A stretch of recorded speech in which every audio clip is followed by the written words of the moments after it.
gamot? Sakit? Makatulog daw ako. Makakatulog ka?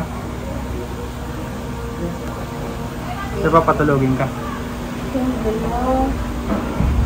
Hmm? Yung dalawa. Oo nga, makakatulog ka nga. Oo, kahit nga. Sige lang. Nahihilo ka?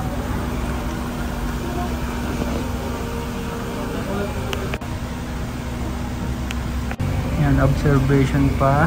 Tapos, pag nawala na ibang pantal, pag di na siya nalulula. Yan na, nawala na. Bumalik na naman na. Kain kasi ng kain ng leche plan. Kasi mauubos na. Hindi pa ako nakakatikim. Yan.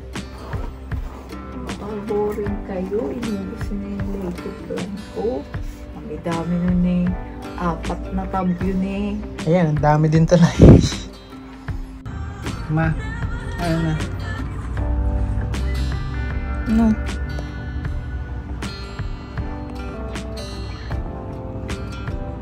Gagaling na yan.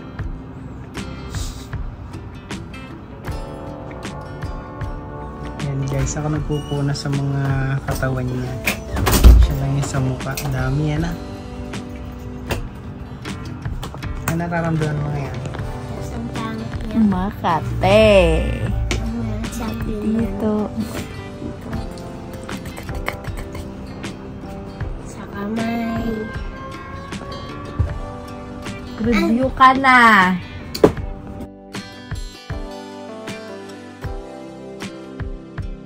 Ano na muna?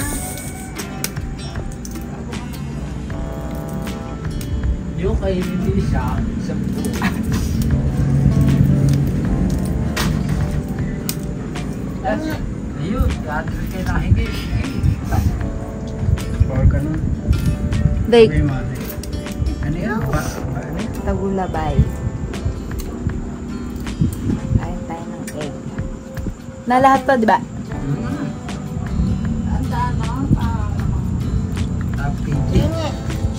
Like,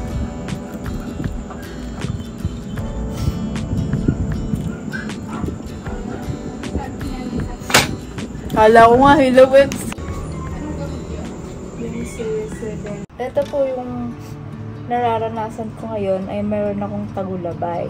So, ito ay paalala lang po na yung mga sasabihin ko ay dito lang po sa amin yun. Ganito kami maggamot ng tagulabay. Pero mas maganda na pumunta rin po tayo sa doktor para mabigyan po tayo ng tamang paggamot. So, nagpunta na ako sa doktor at sabi nila sa akin ay ito daw is allergy. So, guys, update ko lang kayo. So, ngayon nga pala ay meron akong tagulabay. Pagkatapos ulag natin ay lumabas sa akin yung mga ganyan-ganyan ko. Tapos, nagpa-check up ako sa doktor. Sabi nila ay ito daw ay ang tawag ito? Allergy. So, madami pa yan nung unang araw. Papakita ko sa inyo yung mga picture bago ako magpa-check up sa doktor. Tapos, etong tagulabay, guys. Bawa, eto, mawawala siya. Tapos, dilipat siya sa ibang part. Halimbawa, dito na sa paa, sa mukha, sa ganito. Basta, palipat-lipat siya ng pwesto. Tapos, sobrang kati niya, guys. Tapos, pag hinipo mo siyang ganyan, mainit siya sa pakiramdam. Tapos, may pinainom sa akin gamot yung sa ospital. Tapos may tinurok din sila na gamot dito sa ganito ko para mas effective daw, na mas mabilis siyang mawala. So, nawala naman siya, guys. Tapos, nung nakakain ako ng leche plan. Kinabukasan, nakakain ako ng leche plan. Yung, diba may itlog yun? So, bawal ako kumain ng mga itlog, malansa. Kasi nga, aalsa siya, yung parang dadami siya, lalabas siya, gano'n. Eh, pinapatanggal nga ng pinapahupa nga ng doktor. Kaya, nagkaroon ulit ako. Tapos ngayon, nung nagkaroon ako, hindi na siya nawawala ulit. Dapat pupunta ulit kami sa ospital para magpa-inject ako ng ganyan. Tapos, sabi ng nanay ko, magpatingin daw muna kami dyan sa kasi magpapaturok na naman daw ako. Tagulabay lang naman daw yun. Hindi naman daw talaga allergy, sabi ng mama ko. Hindi pumunta kami doon sa nagkagamot. Tapos sabi nung nagagamot, tagulabay nga daw ito. Tapos, ang sabi niya sa akin, kumain ako ng itlog na boiled. Ubusin ko ko daw yun, isa lang. Para lahat daw ng tagulabay ko is lumabas na. Pagkalabas niya daw na yan, mawawala na daw yan. Tapos, etong suot ko na damit, ang may-ari nito, ang pangalan ay Juanito. So, kailangan mo maghanap ng lalaki na pangalan ay Juanito or Juan. Tapos, yun yung susuot mo na damit for 3 days. Tapos, eto yun, yung damit niya, nakahanap kami ng pangalan. Tapos, bawal ako maligo ng 3 days. Kailangan suot ko to ng 3 days. Yun lang naman yung sabi sa akin. Tapos, mawawala na siya. Kasi yung anak niya, nagkwento din sa akin yung anak niya nandun din kasi. Nagkaganto din siya pagkatapos niya maglagnat. Ngayon lang din. So, titisin mo lang daw talaga kasi lalabas daw talaga lahat ng mga ganto. Sa kanya nga daw yung mukha niya, magang-maga na daw yung mukha niya. Pero tiniis niya lang daw. Tapos yun, mawawala din daw. Kaya sana mawala na din to agad-agad. Kahit sana hindi 3 days. Kasi pang 3 days ko na ngayong araw na to na may ganito ko na.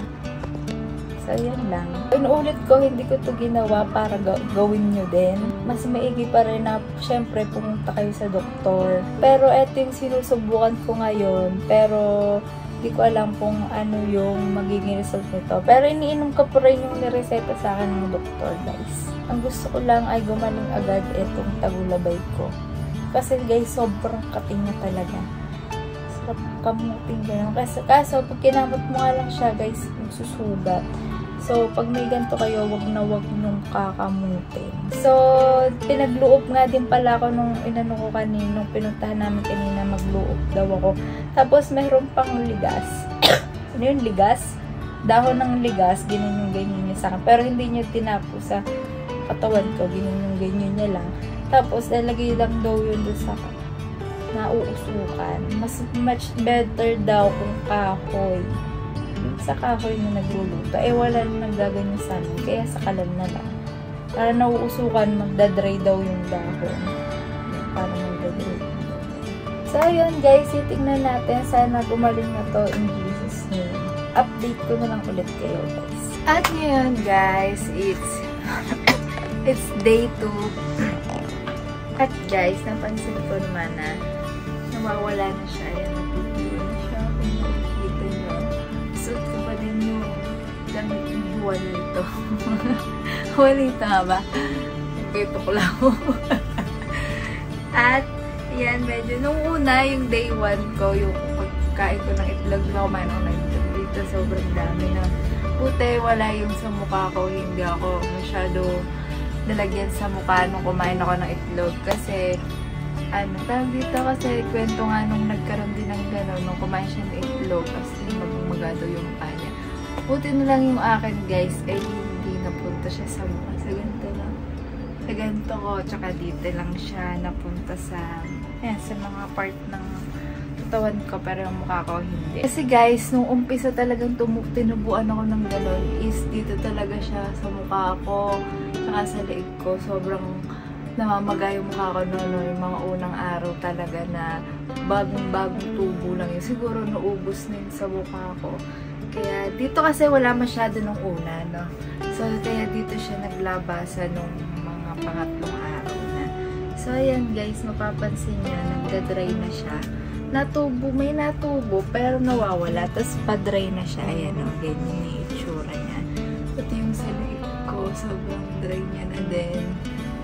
Yan, mukhang okay na at mukhang mawawala na siya. Kasi sabi 3 days, so ito yung pang second day pa lang.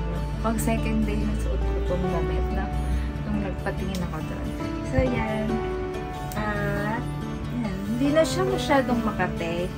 Hindi katulad ng mga, alam mo kasi pag nangangati ako, pag nangati ako, meron yan, automatic na may natubo. Pero ngayon, hindi na siya masyadong makate, tsaka hindi na masyadong madami din yung natubo.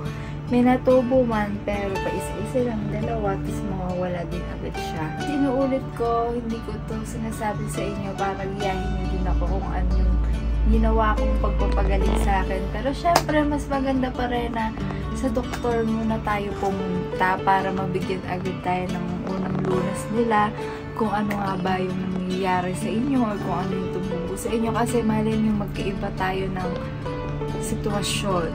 So, yun. Kaya mas maganda na sa doktor muna tayo unang pumunta. So, ayan guys. Ayan sa mga susunod na araw ay totally okay na ako at wala nang lumabas na pula-pula sa katawan ko. So, para makapag-vlog na ulit tayo. So, thank you nga pala kay Mr. kasi ng mga unang araw talaga pinupunasan niya ako ng meron kasi akong ointment na nilalagay na pampales sa kate. Kasi sobrang kate niya. Siya yung naglalagay sa mga hindi ko nakikita ang part.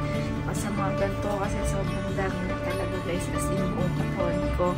So, buti na lang ngayon wala na siya na meron man pero less na yung kate kasi konti na lang siya. Kanamain nga pala daw yung gamot kasi siya din yung nabili ng gamot ko.